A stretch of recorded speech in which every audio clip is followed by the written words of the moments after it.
एक धुआं लगा के क्या आपने कभी अपने बच्चे को मारा है या सोचा है कि बच्चा बिगड़ रहा है, बात ही नहीं सुन रहा है तो एक देता हूं लगा के सेट हो जाएगा। काफी लोगों को लगता है कि बच्चे मारने से सुधर जाते हैं। हम 3 वर्ल्ड वाइड रिसर्च को देख के जानेंगे कि क्या ये सच है।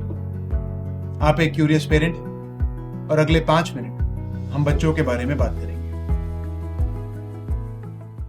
जब बच्चों की पिटाई होती है तो हम बच्चे को कहना चाहते हैं कि तुमने कुछ गलत किया है, लेकिन बच्चों को महसूस होता है कि मेरे माँ बाप मुझसे प्यार नहीं करते।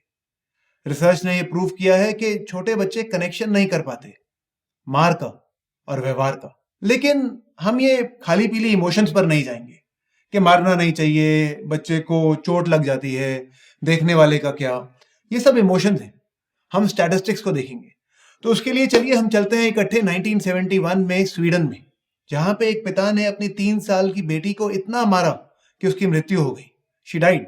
आप सोचेंगे अरे नॉर्मल लोग इतना नहीं मारते, तो हम इसकी बात क्यों करें। मैं ऐसा एग्जाम्पल इसलिए ले रहा हूं क्योंकि एक्सट्रीम एग्जाम्पल्स लेके चीजें साफ हो जाती हैं, ठीक से दिखती हैं। इस दुर्घटना के कारण इतना हंगामा हुआ कि 8 साल के बाद जुलाई 1 1979 में स्वीडन दुनिया का पहला देश बना जिसने माता पिता के बच्चों को मारना इलीगल कर दिया, बैन कर दिया। और इंटरेस्टिंग बात आती है, अब जब ये हुआ तो जो ओल्ड लोग थे, बहुत लोग थे, उन्होंने ये बोला कि अरे मारना बंद हो जाएगा तो बच्चे बिगड़ जाएंगे, क्राइम रेट बढ़ जाएगा। लेकिन ऐसा कुछ नहीं हुआ। आज 40 साल हो गए हैं स्वीडन में और कम हुआ है तो खाली यूथ सुसाइड और ड्रग यूजेज। तो ये बताओ कि हम बच्चों को क्यों मारते हैं।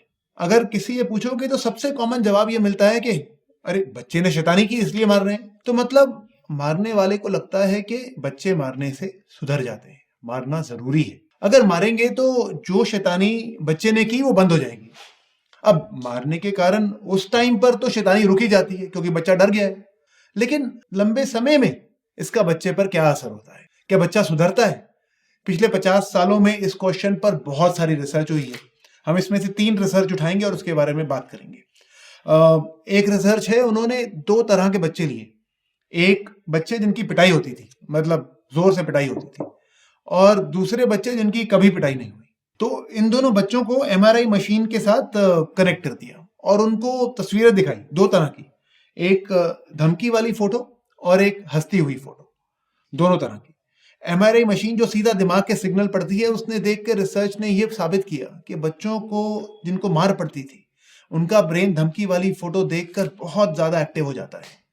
वो बच्चे की टेंशन बढ़ जाती है, जो कि एमआरआई में कैप्चर हुई और साबित हुआ कि पिटाई का दिमाग पे असर होता है। 1997 में एक दूसरी रिसर्च जो 6 से 9 साल के बच्चों पर की गई, उसने ये साबित किया कि जो बच्चों की पिटाई होती थी 2 से 2.5 साल के बीच में उनका बिहेवियर एंटी सोशल हो जाता था। ऐसी बहुत सारी रिसर्च हुई। फिर सन 2016 में, मतलब सिर्फ 6 साल पहले, एक रिसर्चर ने 1,60,000 बच्चों पे की गई 50 साल की रिसर्च को इकट्ठा किया। उन सबको जोड़ा तो यह साबित हुआ कि मारने के कारण बच्चों में डिप्रेशन, अनहैप्पीनेस, एंजाइटी, ड्रग्स और दारू का यूज, ये सब बढ़ता है। ये सब चीजें मारने के कारण क्यों बढ़ती हैं, इसके रीजन भी उसने बताए, और 3 कॉमन रीजन है इसके। पहली वजह यह कि पेरेंट्स और बच्चे का रिश्ता मारने के कारण दूर हो जाता है, ट्रस्ट खत्म हो जाता है। बच्चे को नहीं लगता कि माँ बाप मेरा ध्यान रखेंगे। दूसरा ये कि केमिकल है जिसका नाम कॉर्टिसोल है, वो बच्चे की बॉडी में प्रोड्यूस होने लगता है। और तीसरा रीजन ये कि फाइनली ब्रेन में जो पार्ट हमें टेंशन से, एंजाइटी से, ऐसे खराब सी सिचुएशन से डील करने में मदद करता है, वो पिटाई होने के कारण छोटा रह जाता है, अंडर डेवलप्ड रहता है ऐसे बच्चों में। तो ये 50 साल की रिसर्च ने प्रूव किया कि मारने के नुकसान है। नुकसान तो बता दिए, लेकिन हम तो शुरू में फायदे ढूंढ रहे थे कि मारने का फायदा है कि नहीं। तो ये सुनिए कि आज तक ये सब रिसर्च जो 40-50 साल से हो रही है, जो 1,60,000 बच्चों पे जो रिसर्च हुई, ये सब रिसर्च कभी एक भी फायदा आज तक नहीं पता कर पाई। एक विदेशी ऑथर एस्ट्रिड लिंडग्रेन ने कहानी सुनाई थी जो मैं आपको सुनाना चाहता हूँ। उन्हें कहानी एक बूढ़ी औरत ने सुनाई थी। वो बूढ़ी औरत ने बताया कि उनका मानना था कि बड़ा करने के लिए बच्चों को मारना जरूरी है, बड़ा होने का इंपॉर्टेंट पार्ट है। एक दिन उसके छोटे बेटे ने कुछ शैतानी की जिसके लिए उनको लगा कि यार सजा देनी चाहिए, लेकिन छड़ी नहीं मिल रही थी। तो उसने बेटे को कहा कि जाओ छड़ी लेके आओ। बच्चा काफी समय तक गायब रहा और वापस आया रोते रोते।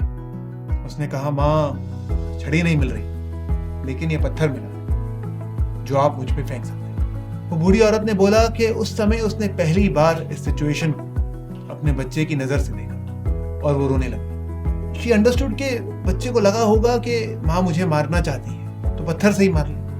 दोनों मिलकर रोने लगे और माँ ने वो पत्थर रसोई में रख लिया ताकि वो उसको हमेशा याद दिला सके इस चीज का कि कुछ भी हो जाए कभी पिटाई नहीं। मेरा नाम हरप्रीत है। आपने मेरे साथ अपने बच्चों के लिए 5 मिनट बिताए, इसके लिए मैं आपका शुक्रगुजार हूं। फिर मिलेंगे।